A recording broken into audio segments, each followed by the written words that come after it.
So I'd like to welcome Dr. Rachel Trousdale. Dr. Trousdale is a professor of English at Framingham State University. Her poems have appeared in The Nation, the Yale Review, Diagram, and other journals, as well as a chapbook, Antiphonal Fugue for Marx Brothers, Elephant and Slide Trombone.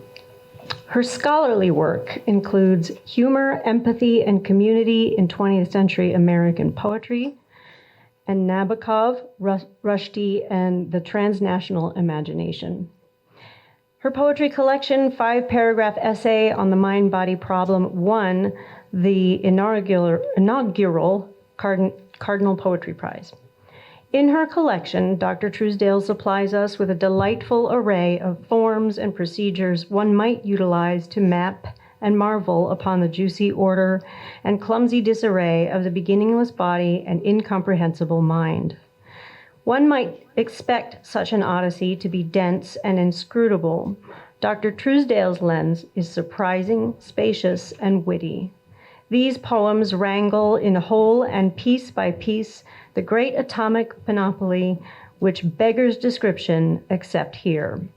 If one requires context, one may find it here, or if one wishes to understand precisely how to be astonished, Dr. Trousdale's book may serve as a guide. 5-paragraph essay on the mind-body problem is a marvelous, intelligent circus carefully constructed around the very act of marveling. Please welcome her.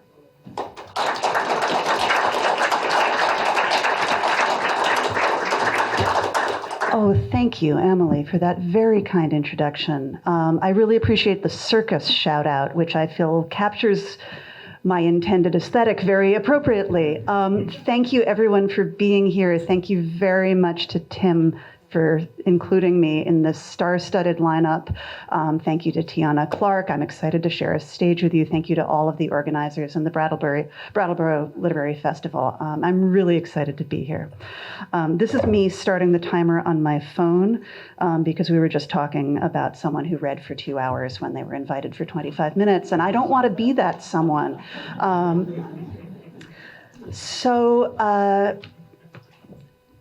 As Emily said, I've published other books before, but this is my first book of poems other than my slender little chapbook. And when you're putting together your first book of poems, one of the things you're doing is you're thinking, what kind of a poet am I? And of course, that's subject to change. You're not getting it tattooed or something. But I found myself thinking, well, as I'm assembling the poems that played well together and that contained a kind of a through line, I was discovering, somewhat to my surprise, since I think of myself as a cranky and argumentative person, that I am nonetheless a love poet. So I am going to start by reading you one of my longer love poems. So if this one's too long for you, don't worry. Many of the others will be shorter. But I think that this gets a lot of what I'm going for. And I'm calling it a love poem. You may be questioning your sanity until I get to how it explains that it's a love poem. So that's why I'm giving you the heads up. It's called The Reef. Just because it's made doesn't mean it's anything but natural. A thin line skirting the shore, no matter how long. It appears tiny in the extent of the ocean it inhabits, the water that is the only thing that makes it invisible from the moon. Minute and enormous, to build one would be an impossible ambition. And yet, now and then, people who have destroyed so many try in restitution to drop in old subway cars, hold ship carcasses, their various failed transports, guilt offerings to the ocean, which does not ask for them, seeded with first inhabitants, corals who never imagined themselves a city or wall, but produce their cells and turn the sea salts slowly into limestone. Piece by piece, it is unconsciously assembled.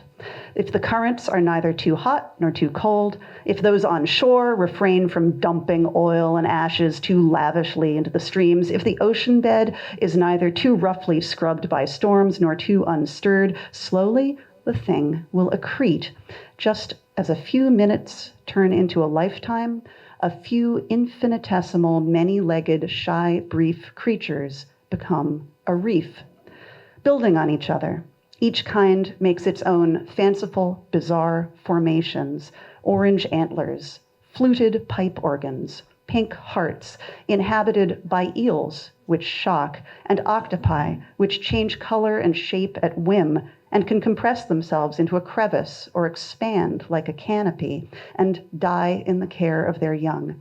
Each on its own a study, but each a part, if luck and the currents hold, of mile upon mile of variegated whole. The fish, who are not concerned with the flick of rainbow white at the surface, pass like particulate smoke. The little striped clownfish burrows into his friendly, poisonous anemone. Somewhere in the crowd is every color, but silver and blue predominate, lit with yellow, spiked with vermilion. Here is God's plenty, if we believed in God. Instead, we worry that somewhere must be a barracuda, a reef shark, a magnificent giant stingray. Fate lurks, but that is only to say that individuals are mortal, which we knew. The reef is time made visible, its profusion and proliferation, its vivacity, its wealth instantaneous and enduring.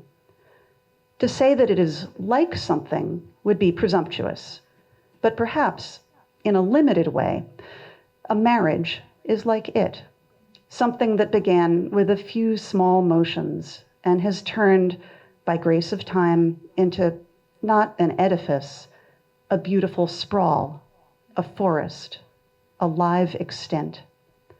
For this, maybe, we don our masks and fins and dive into an element not our own, to see something like, or more than like, the thing we have made.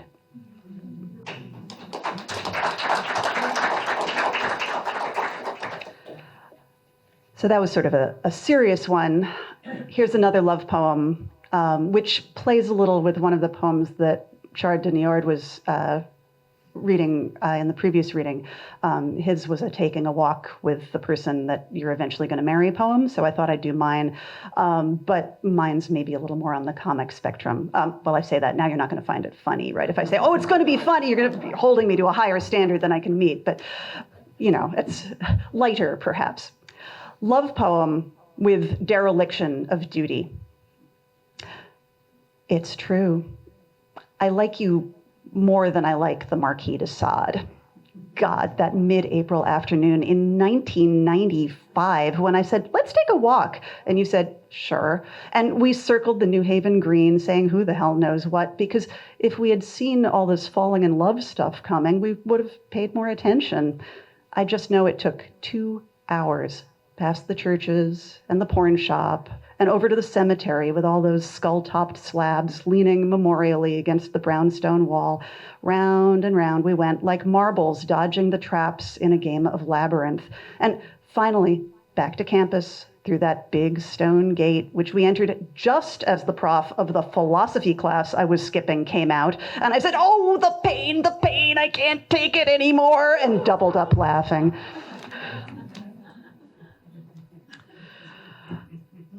So one of the things that happens if you are married to somebody and then write a book that is sort of identifying as itself as full of love poems is your in-laws laugh at you. Because, of course, they don't think of your partner that way, oddly. So in sort of celebration of that effect, I'm going to read what my brother-in-law tells me is his favorite poem in the book, and I think it's because of the title. It's called, I Swear This Is Not Intended as a Backhanded Compliment. Being with you is as good as being alone. Think what that means.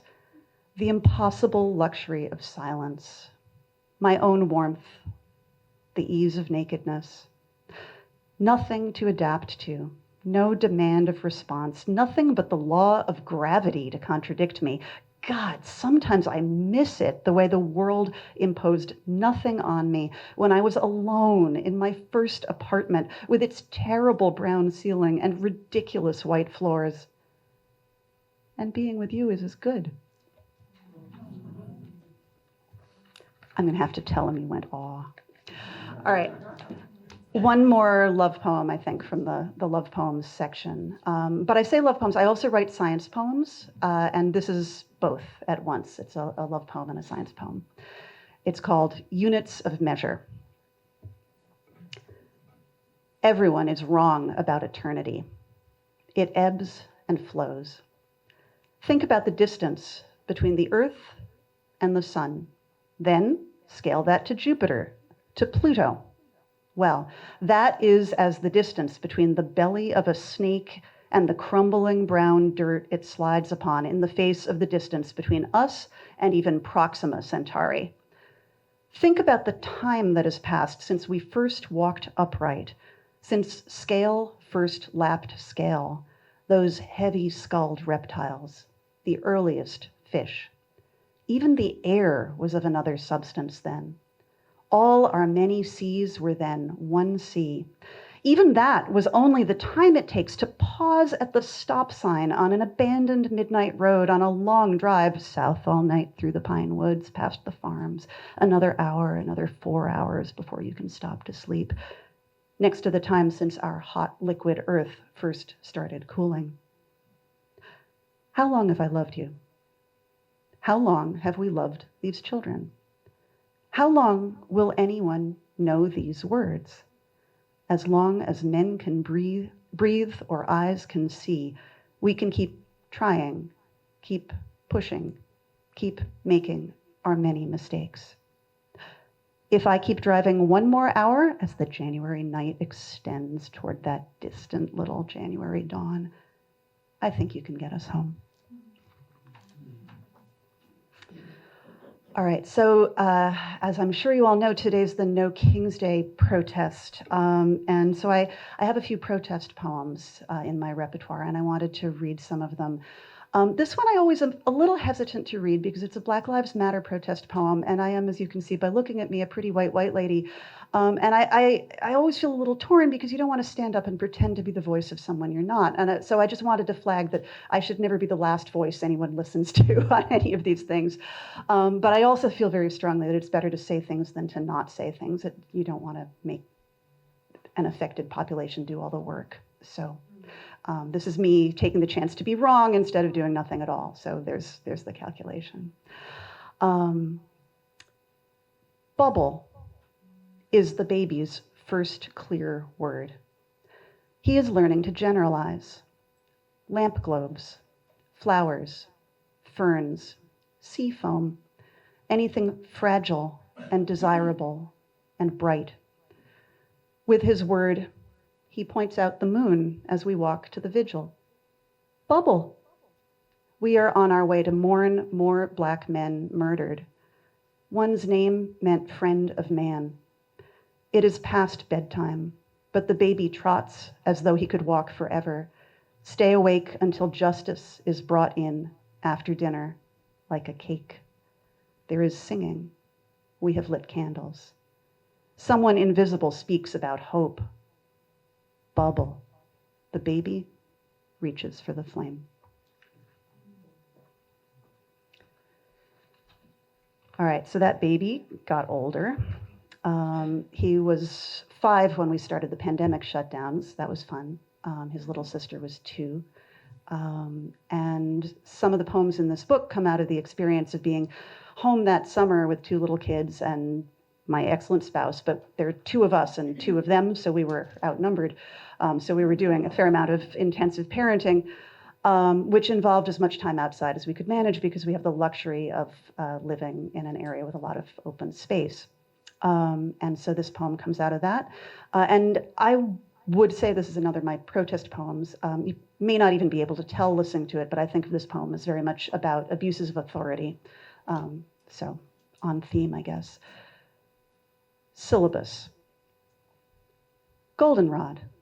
Brambles. The yellow and black spider zipping shut its web. We pass birches, maples, oaks. What have we taught our son this sunny summer? Not to mind the narrow, bloody trace left on your shin that wins you the blackberry. The French word for orange, which is orange. Monarchs eat only milkweed, and are named for kings. Sometimes the king is bad or mad, a word which can mean angry or that something's off in someone's mind. Your mother likes to see you kiss your sister, and your mother scares you sometimes when you won't get into bed. Pokeweed, tansy, Chinese lantern flower, the poisonous profusion of the hill. Pick it. Don't touch it. This one? Yes. No. Yes. The great book of injunctions. We can start to pick out, word by word, instructions for our lives, which, as we live, we learn to read. That purple flower like a magic wand? I'm sorry, no. I've never learned its name. And a companion piece to that poem, collection. A few stones at a time, my son brings home the mountain.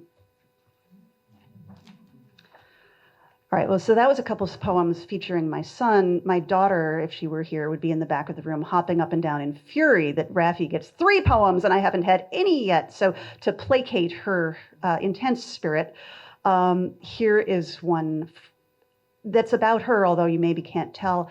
The opening line of this poem, and it's a pantoum, so that each line will come back to haunt us, is taken from a cartoon that she was watching intensely at the same time that we were taking all those walks up the hill. It's called Parental Authority is a Myth Like Any Other Myth. Speaking of which, where are our robot sharks? 2, 4, 6, 8, whom do we repudiate? Animals, why do you keep doing bad things? You've been growling furiously all afternoon. 2, 4, 6, 8, whom do we repudiate? Asking the question doesn't change the answer. You've been growling furiously all afternoon. Where and just how fast are you going? Asking the question doesn't change the answer unless you're addressing a photon. Where and just how fast are you going to build your new city? Utopia, unless you're addressing a photon. Animals, why do you keep doing bad things to build your new city, Utopia? Speaking of which, where are our robot sharks? Now you've met my daughter. All right, so how am I doing for time here? I am going to impromptu, and again, this is a response to the previous reading. I feel actually like I'm neglecting Carlene, who did such beautiful stuff, but there was another of Chard Denuard's poems that I wanted to riff on because he had a crows poem, and so do I. So I'm going to insert this into my reading plan, and if I stumble, it's because I didn't actually rehearse this one last night, so apologies ahead of time if my impromptu edition gets away from me. Narrative of the Tribal Bard. All the stories I love most are meat. Let me recount the van-struck yearling doe athwart the berm, how our whole clan assembled, drawn by rot as vultures are, to the thin, disputed eastern border of our domain. How shortly then there came the eastern clan, who wanted both the doe and to establish right of precedent by driving us away. We gorged and cawed and gave no ground. Wing against wing, we shoved and shouldered. There was meat for all, for them, for us. And so we held palaver. Will this be an occasion to unite for now, perhaps through autumn, our two clans? Though crows can kill each other, can drive off unwanted interlopers, can exile chick eaters, food thieves, stinkers, the obnoxious, we also form alliances, expand our flocks, sometimes to millions, in the times when congregation is expedient. So, with this doe, we picked the bones and scattered the intestines. As we ate, we spoke. My youngest son is looking for a mate. We have some daughters. We'll let them decide. Last summer, we lost many to an illness. We too. It makes these border wars a bore. A truce, then? Truce. These 3 dead oaks for meeting place? Yes. Parliament can sit in those snapped branches. So it was, my son and their 3 unclaimed daughters preened their tails and shrugged their black sheen shoulders. That's what meat can bring us to mating. 20 years of twig-built nests. Though corn will do, or wheat. We have tales of famines, years of plague, of orphans starving, draggled in their nests, but those are not my stories. I perform before the clan our stories of abundance. We eat them, jostling, shoving, all as one. All right, I'm going to read 2 more from the book, and then if I have time, maybe a couple new ones as well. So as Emily kindly mentioned, I also have a life as a literary scholar, and my most recent scholarly book is about humor in poetry. And I have a lot of thoughts about the way certain poems operate like jokes. So I figured I'd better write one that really was working with a joke. And so the title of this one is, you will be shocked to learn, Old Joke. And I have to do the accent to tell the joke, I apologize. It's not my real accent, but it's my ancestral accent, and I'm going to do a really bad job, and then my ancestors will come back and haunt me tonight. An old man goes to his doctor and says, "Doctor, how long have I got?" This joke is to be told in a descending intonation with echoes of the man behind the fish counter calling number 92 and the whir of the coffee grinders and the tinny smell of refrigeration holding in check the thousands of dollars of imported cheese. This joke contains gold-wrapped 3-pound bars of chocolate and apricot jam and rye bread, which can be sliced or left whole or sold by half loaves if there's no one else at home. When it's done being told, this joke will be getting on the crosstown bus and riding with big plastic bags lined with paper through the park on 79th Street to the east side, where the old women wear white sneakers beneath their long mink coats. This joke will walk 4 blocks north from the bus stop through the sliding glass doors, nodding to the doorman, up to the apartment it's lived in for 27 years. Alone for the last 8, where it will wrap cheese and halva and chocolate and a flat of smoked salmon in yesterday's Times to overnight to a girl in college reading too seriously and not cleaning her room and by the look of her starving. And the doctor says, "I'm not saying you're gonna die, but don't buy any green bananas."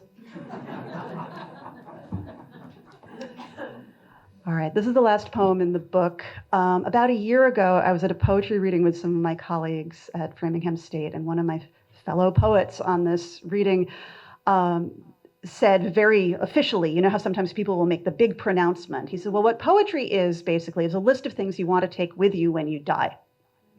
And I thought, oh, I have one of those. So here it is. It's not a very experimental poem as experimental poems go, but as you'll see, it's in list form, and each item on the list begins with an M dash, and I don't know how to read an M dash out loud, so I'm just gonna pause really significantly for each M dash. Packing list. 21st birthday. Aching cold, brilliant January. Insides of my wrists scraped clean by your unshaven cheeks. That poor boy giving me Dostoevsky. 30 people in a tiny, gritty room. Deck of the ferry, sunrise, August chill, islands whose trees were felled for ancient boats, the humps of dolphin backs as we near Piraeus.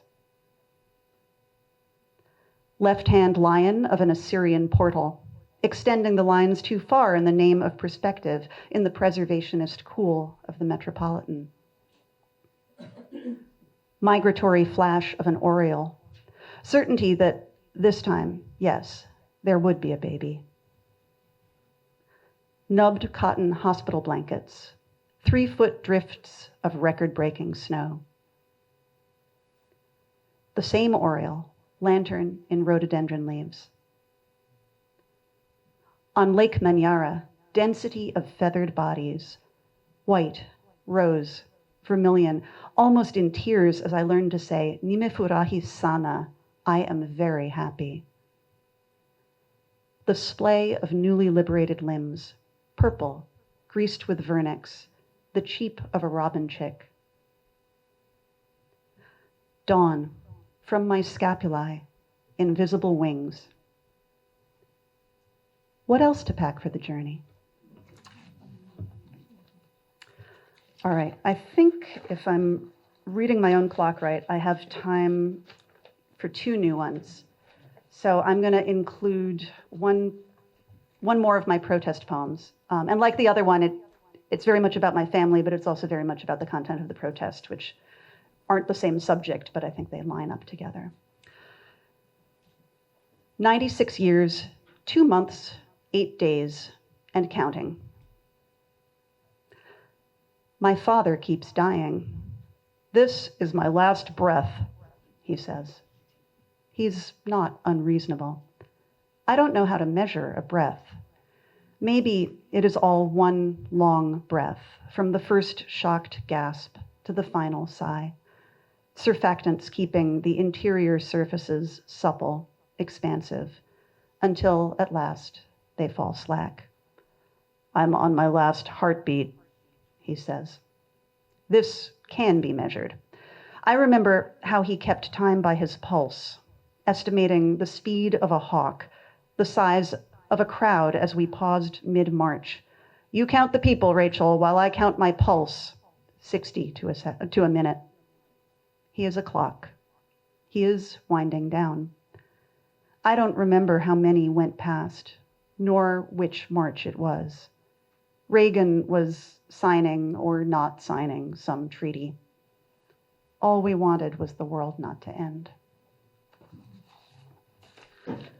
I guess that's a sad protest poem, so I'm going to end on a more hopeful, maybe not protest poem, but protesting poem. And this one is written for a particular trans kid that I know and love, and it's called Why I Read Science Fiction. I am tired of cursing the bishop. I want horns, thick curling ones, springing for my skull so I can batter whatever contains you, or horns to blow and watch the mortar crumble, or to summon riders to battle. I mean this literally. If I had my way in this wicked world, my wings could shade the August streets and you would sip sherbet beneath them, seeing the world from afar through a film of gold. After the fall of Icarus, Daedalus spent 6 years developing a wax which melted only for lemon juice. I want you fireproof, levitating, uncontained. Just look at the gleam of your hair. Is it natural? What is nature if not this endless change, construction, kick toward flight? No wonder he's terrified, that silly man in his pointy hat. He can see only a single future, nothing but the end of the world. Step into my studio. I'll show you sketches for a telescoping solar sail. Thank you very much. I really appreciate you being here.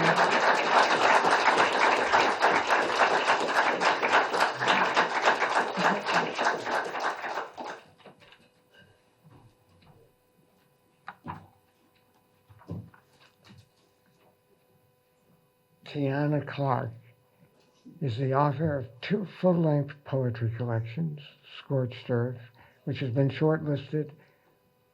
It hasn't won it yet. Okay. Not yet, okay. And I Can't Talk About Trees Without Blood, which won the 2017 Agnes Starrett Lynch Prize, Agnes Lynch Starrett.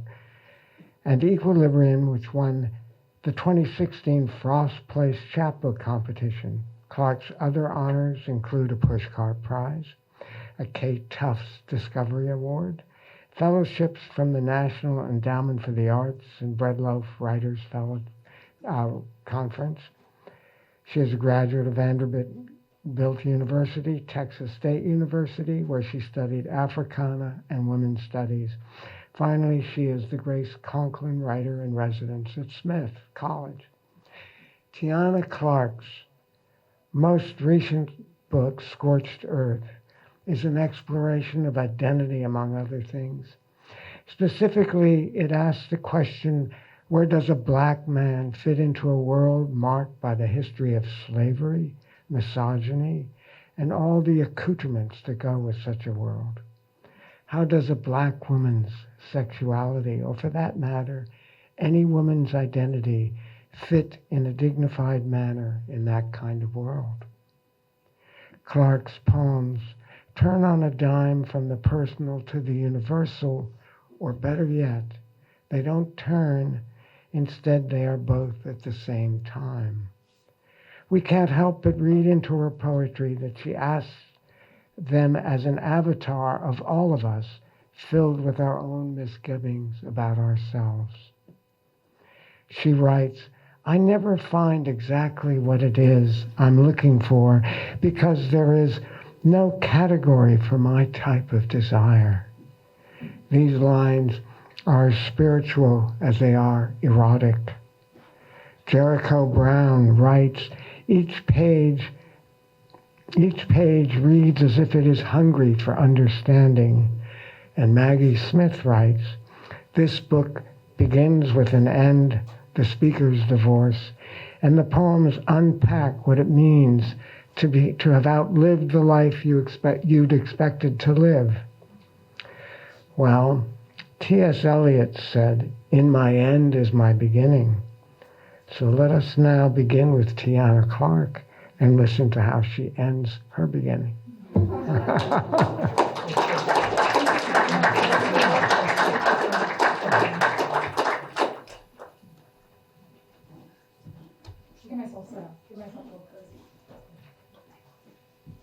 How's everyone doing? Can everyone hear me all right? I can project. Tim, that was such a gorgeous introduction. Thank you so much. I'm so happy you brought T.S. Eliot into the space. He was very much with me in this collection. And I'll never forget the first poetry book I ever bought was actually The Four Quartets.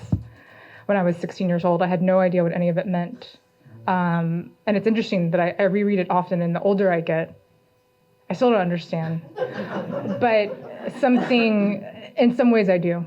Do you know what I mean? Like in some ways the lines click and start revealing themselves to me, but especially the notion of time was really important to me. So thank you for bringing Eliot. And speaking of time, I love that image, Rachel, that you had of the coral reef as an image of time. That was stunning. And what a beautiful reading. I'm so happy to be reading with you today. And thank you all for being here. This is my first time at the Brattleboro Literary Festival. Thank you so much for Tim and Sandy and all of the volunteers and staff for having me. Thank you all for being here today. I'll start my timer because I have no concept of time. So if I don't have that, I could be that 2-hour person, so we'll have that to guide me.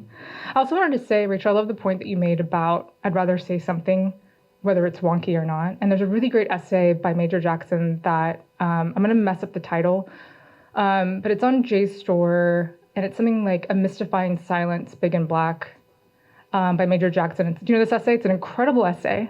And he basically says, hey, white writers, here's all the ways that you've messed up talking about race, but keep doing it, because it can't just be Black people talking about what's happening. It can't just be Indigenous people talking about what's happening. We need everybody. So here are some ways to maybe not do it. Let's not eroticize the other. Let's have some self-implication.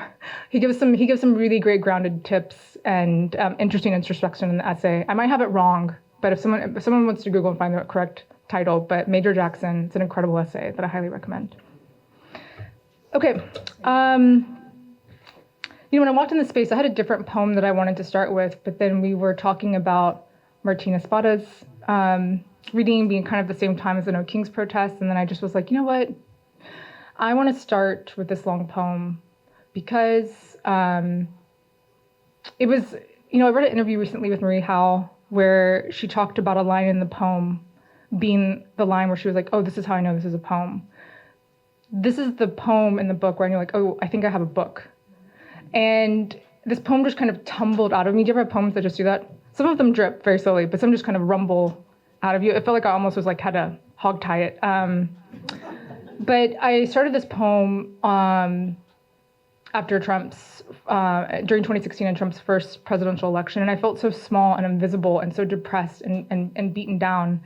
And I think for me, I carry my poems in me for a long time until they needed like a deluge moment. And you'll find out in the poem what that was.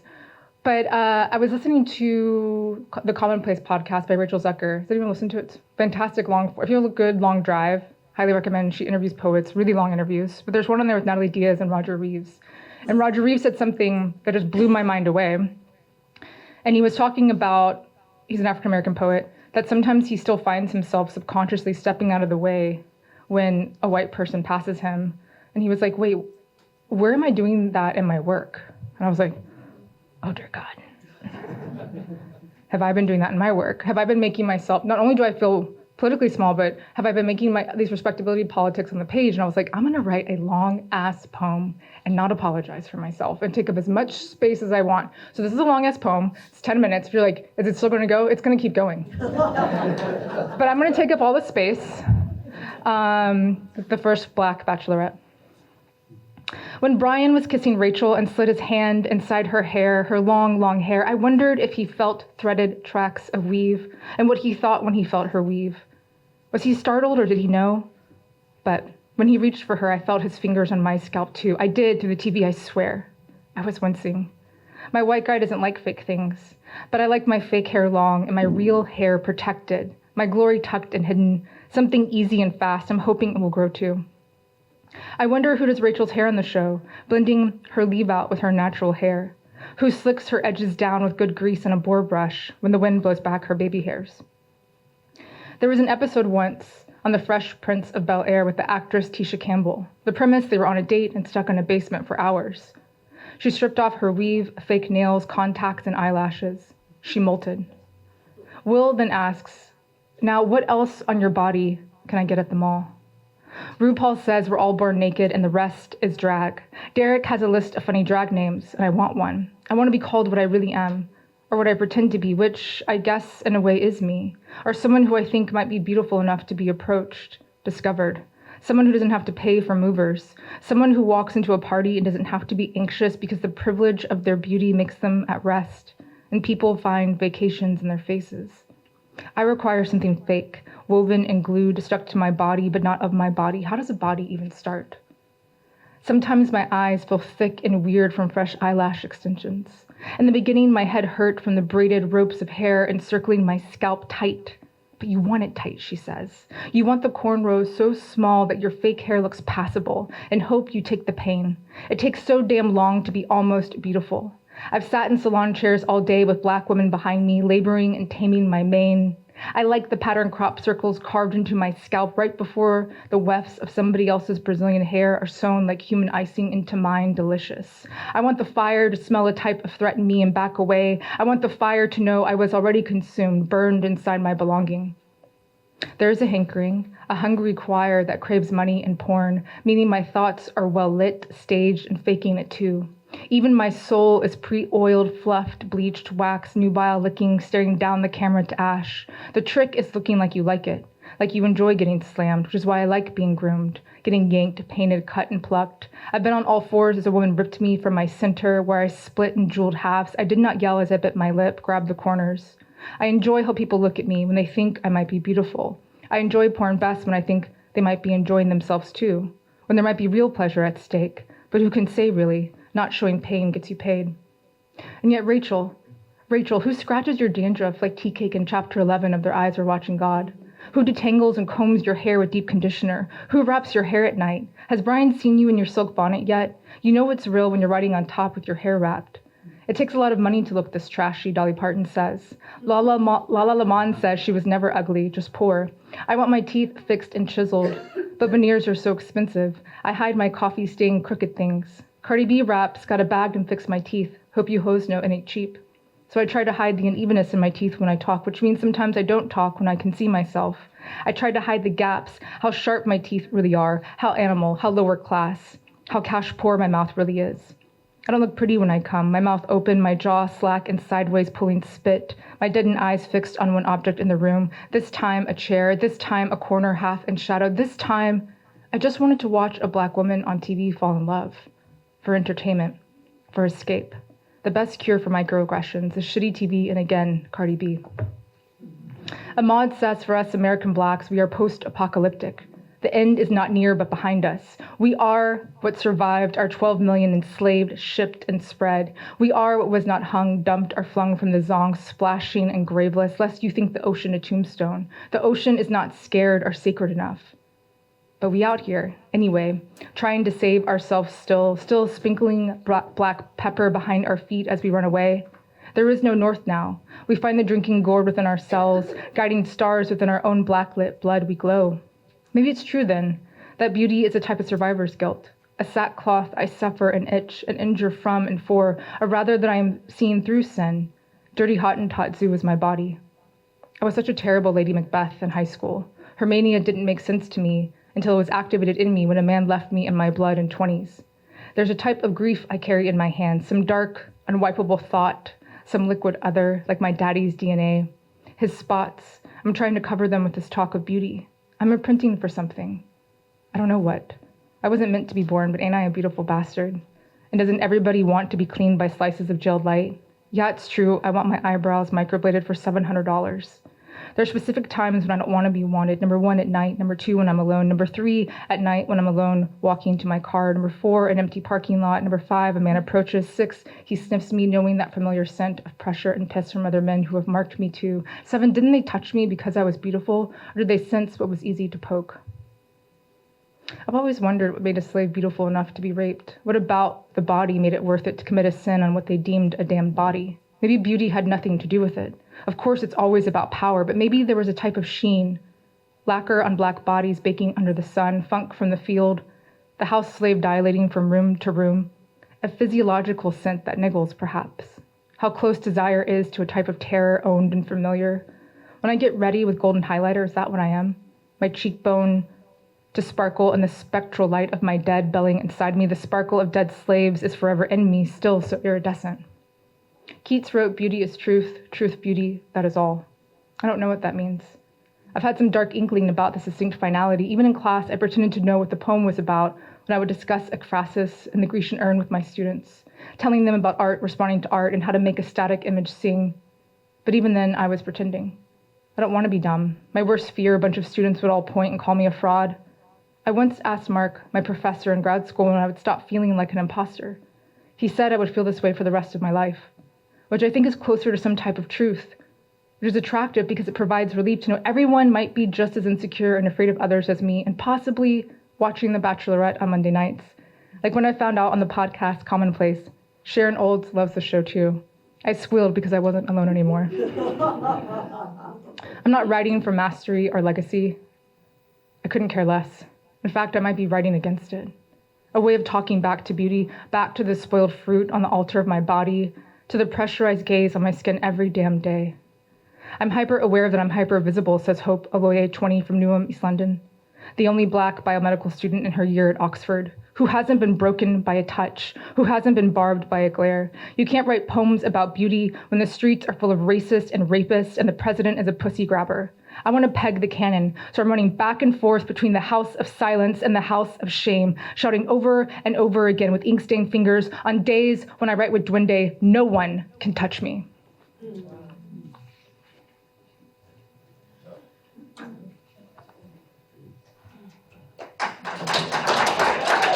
Thank you. Thank you. My therapist wants to know about my relationship to work. Shout out to Brenda. I hustle upstream, I grasp, I grind. I control and panic, poke balloons in my chest, always popping there. Always my thoughts thump, thump. I snooze, wake, and go boom. All day like this, I short my breath. I scroll and scroll. I see what you wrote. I like, I heart. My thumbs so tired. My head bent down, but not in prayer. Heavy from the looking. I see your face, your phone-lit faces. I tap your food 2 times for more hearts. I retweet. I email, yes, yes, yes. Then I cry and need to say no, no, no. Why does it take so long to reply? I FOMO and shout. I read. I never enough. New book, new post, new ping, a new tab, then another. Papers on the floor, scattered and stacked. So many journals, unbroken white spines, waiting. Did you hear that new? I start to text back, ellipsis, then I forget. I bulk, I lazy the bed. I wallow when I write. I truth when I lie. I throw a book when a poem undoes me. I underline Clifton, today we are possible. I start from image. I begin with Phyllis Wheatley. I begin with Phyllis Wheatley. I begin with Phyllis Wheatley reaching for coal. I start with a napkin receipt on my hand. I muscle the memory. I stutter the page. I fail, hit delete, scratch out one more line. I sonnet, then break form. I make tea, use 2 bags. Rooibos again. I bathe now. Epsom salt, no books or phone, just water and the sound of water filling. Glory be my buoyant body, bowl of me. Yes, lavender, more bubbles and bath bomb. Of course, some candles too. All alone with Coltrane, my favorite Naima. For his wife, now for me. Inside my own tomb, again I child back, I float, I sing, I simple and humble. Eyes close, I low my voice. Was it a psalm? Don't know, but I stopped. So I love your beautiful love poems. Mine is full of divorce, so you can pick and choose where you are in your life. You know, Rachel's for love, mine for divorce. There's a love poem at the end though. But as you all know, I'm sure there's lots of poets in the room. You get asked a lot of interesting questions after reading. And one day I was like, you know what? I'm just going to put them all in a poem. So this is really fun now because now this is my disclaimer. I think we're having a Q&A. I'm happy to answer questions, but this is maybe a guide of maybe what not to ask me. I once one time, Carl Phillips came to my grad school, and there was a PhD student who asked one of those like very convoluted question, comment. Really, they just wanted to monologue. You know, everyone's been at IWP. You know these people. And I'll never forget Carl just like sat there, and he just goes, "Yeah, sure. Next question." And I was like, "You can do that?" And I was like, "Wow." After the reading, someone asked me if my husband left me or I left him. After the reading, someone asked me if there was a chance for reconciliation as I shoved a pulled pork sandwich in my mouth with Carolina Gold barbecue sauce oozing out the sides like neon yellow lava. After the reading, someone asked me if I still pray to God as I sipped a fizzy Diet Coke and the ice cubes huddled and softly clinked around my upper lip, leaving a wet mustache. After the reading, someone said they had been divorced too and then scurried away in a way that I completely understood. After the reading, a woman told me I was worthy as if I was shattered, while I picked up crudité with a copious dollop of ranch dressing. After the reading, a white woman thanked me for my angry poems. I told her they were about my joy, and then she touched my forearm and said, "No, they're about your rage," insisting. After the reading, someone said they cried, another gave me a kind word, "Thank you." After, I went home and changed into my cheetah print pajamas. I wrapped my hair and brushed my teeth. I got in bed and played a sci-fi show on my laptop. The actors on the show were trying to find a way to talk to aliens by using math and pheromones. I Googled the height of one of the actors. He is 6'4".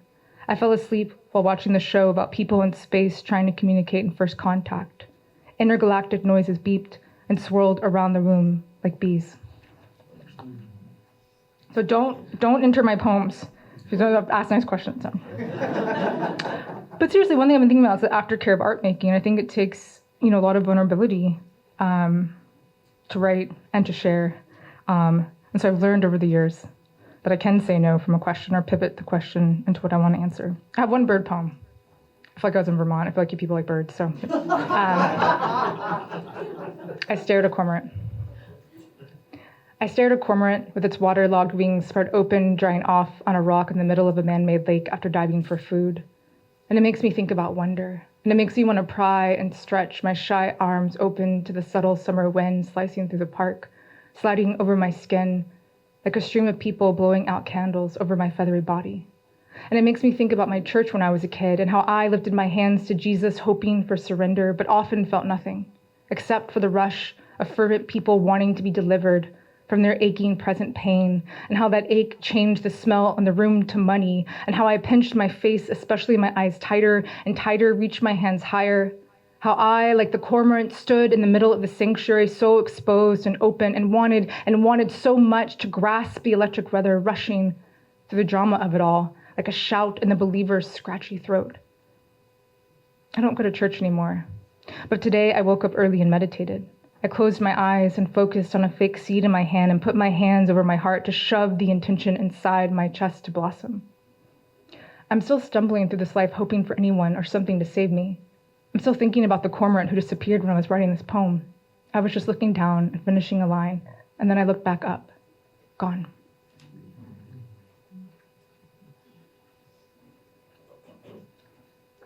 Considering Roe v. Wade letters to the black body.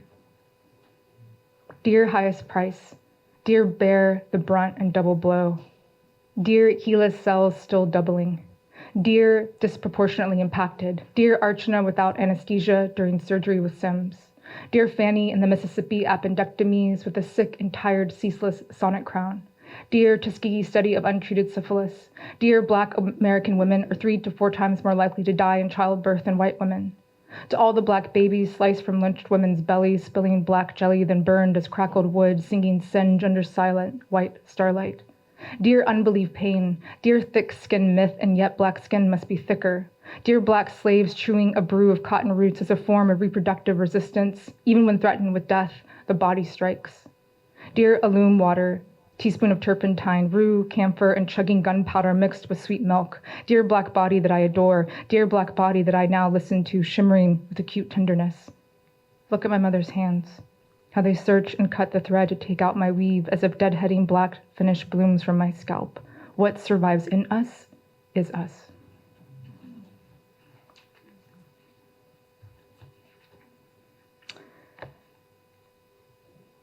So I'm going to read a love poem, since Rachel brought so many love poems.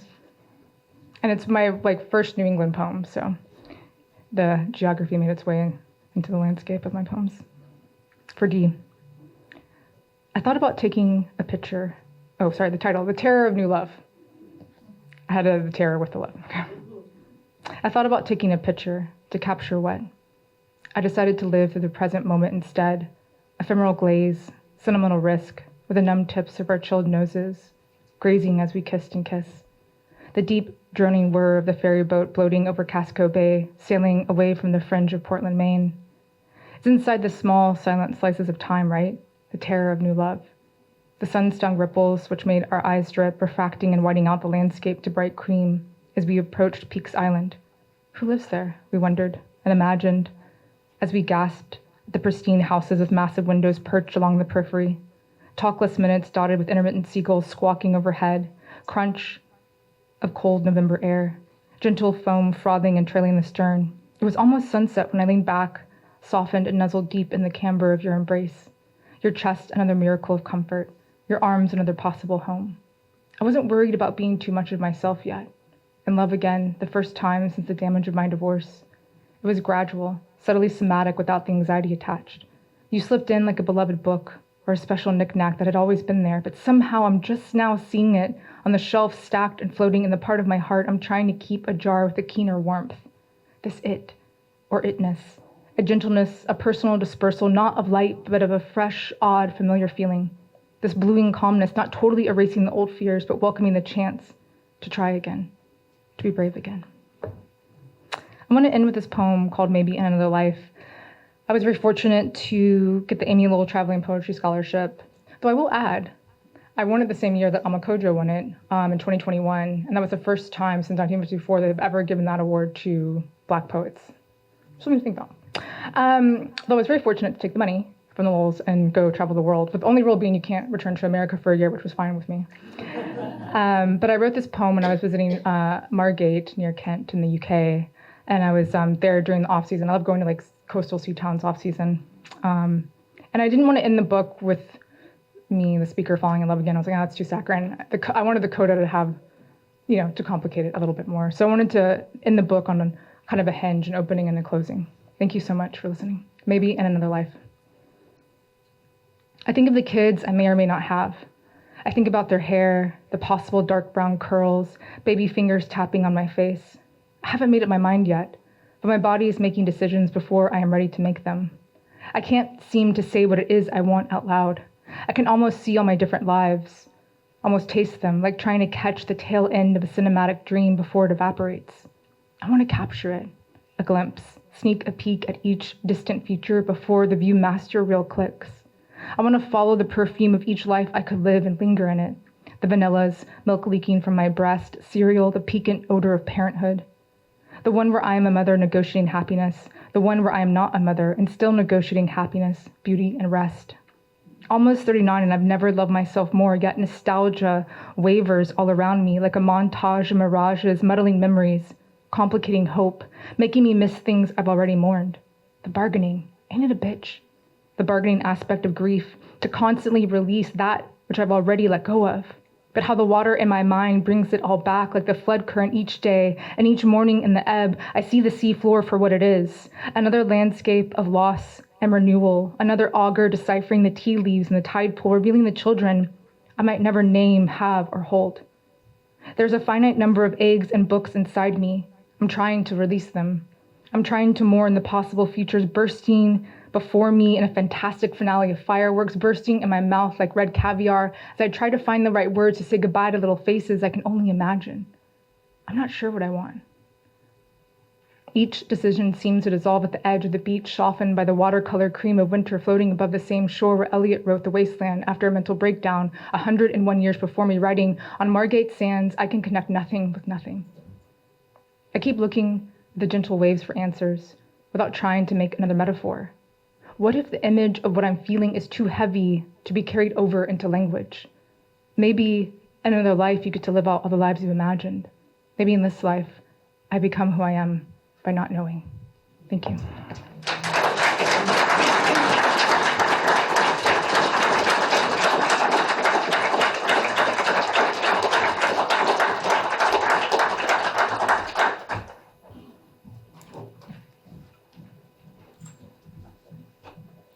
Let me see if I can do this. Thank you, Tiana, and thank you, Rachel, both for such a beautiful reading. We have time for a Q&A if somebody is interested in asking either of the poets. I do like questions. You can't ask. Yeah.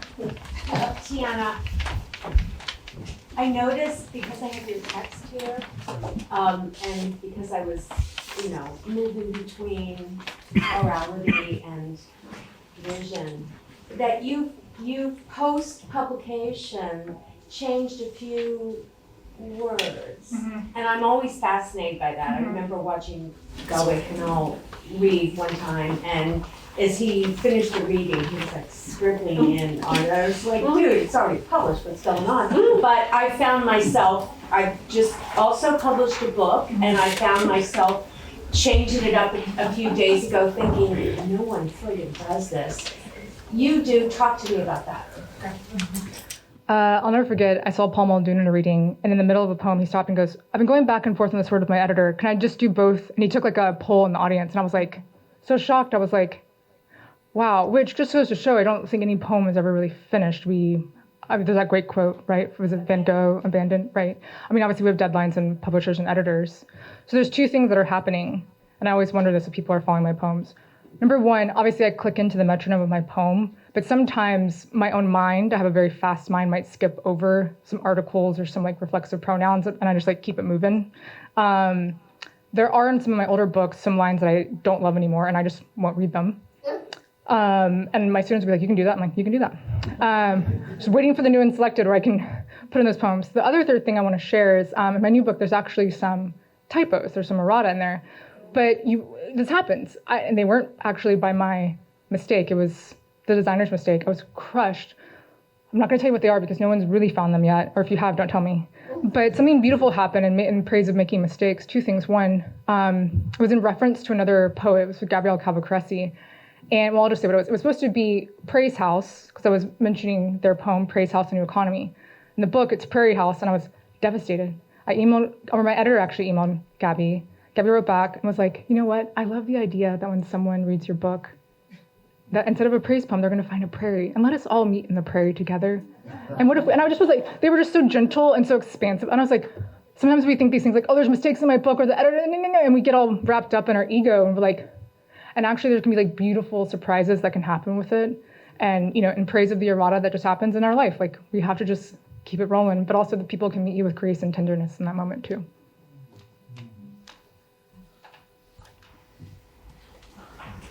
So the essay by Major Jackson Thank you. What's the title? that you were referring to, I'm sorry, A Mystifying Silence, Big and Black. Got it. Did everyone hear that? A Mystifying Silence, Big and Black. Thank you. And it appeared in American Poetry Review in 2007. Thank you. I will send it to you. The reason why I was reading it was because I was writing poems about my white and Jewish identity and female identity, and I was getting a lot of pushback, and people were saying you can't say this or you can't say that, or I was investigating where my attitudes came from, from my Jewish community, attitudes about blackness. So then that brings me to Rachel's poem about, or the comment you made about your political poems that line up with your family. And so could you talk about that? Because that seemed to me a really wonderful, generative way to talk about politics, to bring it back to the family. So just to give you an opening. Oh, thank you. The challenge is answering the question succinctly. So I said that right before the poem about my dad. I grew up in the No Nukes movement. My dad was a member of the Connecticut Freeze. He's a physicist. He's all in favor of nuclear power, but he strongly preferred not being vaporized by a missile. So I grew up with the No Nukes activists in my living room. We were 30 miles from the Groton sub base, so we knew that if the war happened, we weren't going to have to deal with the fallout. We were going to be gone right away. But that other people were going to have to deal with the fallout, and neither one seemed like a good outcome. At the same time, my mother she's retired now, but I have to say is because she's still doing it, a professor of Russian literature. So my dad would be bringing in guest speakers in his physics of nuclear war course who had served on nuclear submarines, gotten cancer, and then joined the No Nukes movement in response to that. And my mother would be bringing in Russian writers. And so there was one very memorable breakfast where they had their guest speakers there simultaneously. And Captain Bush, I hope he doesn't mind my using his actual name, but he was making the speaking rounds. Captain Bush was across the table from Andrei Bitov, one of the major Russian novelists of the 1980s. Oh, where are you from, Andrei? Oh, I'm from Moscow. Oh, I had you in my sights. So that kind of thing makes a mark on you as a kid. And so my sense of politics is deeply ingrained both with what I learned from my parents. We all get our moralities from our families, whether directly or indirectly. Sometimes you get your morality from your family by looking at them and thinking, okay, that's what not to do. But it's responsive one way or another. But also it brought home to me, I think, just how inextricable the large-scale political is from the daily breakfast. I've got other anecdotes. There was the time we were hosting KGB agents, which almost caused my parents to get a divorce. Where they survived, but only just. And then the other poem, which, as I say, I'm always a little hesitant about, because what does it mean that I'm talking about my little white 2-year-old while I'm talking about a Black Lives Matter protest? I think there are ways in which that's problematic. And also, why am I so eager to participate, to try to help make the world less awful? It's not just for my own kid. Of course, if it were just for my own kid, I could sit back and relax a little more. But you can use the love that you feel for the immediate people in your life as the fuel for the engine. And that's, I think, part of the logic for me of the connection. That was about twice as long as I meant to talk. I just want to add to that real quick. I don't know who those people were that told you shouldn't do this and you shouldn't do that. If I listened to my graduate workshop, I wouldn't have anything published. I think you have to learn to trust and chase your own imagination. First of all, I think every poem is political. To act as though the personal and political are separate is bullshit. Jim Jordan said poetry is a political act because it involves telling the truth. We are truth tellers. You tell your truth. And don't let anyone tell you otherwise. And if whoever that is, those are not your readers. This is not for you. Okay, I was one of those people. Oh, I'm sorry. That's fine. I don't mind deciding, but I felt that I needed to learn more about whiteness, about being a white person before moving forward into that. So, it's incredibly vulnerable thing to say, but I was one of those people who said, please learn more before you enter this world. Learn more of what? About being white.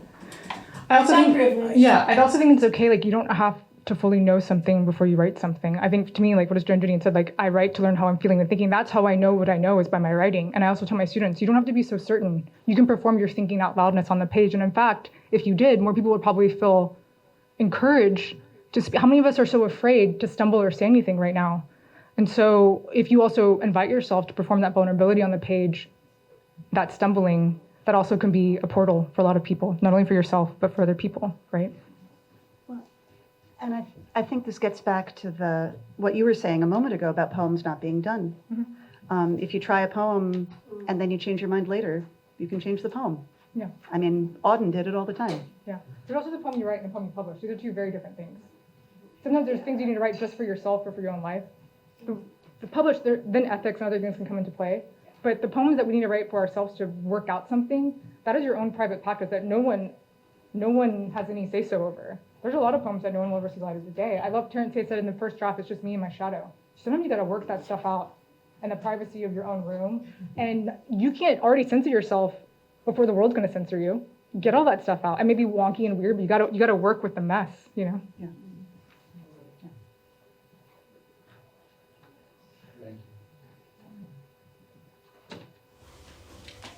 Questions, comments, concerns, read recommendations? Well, it's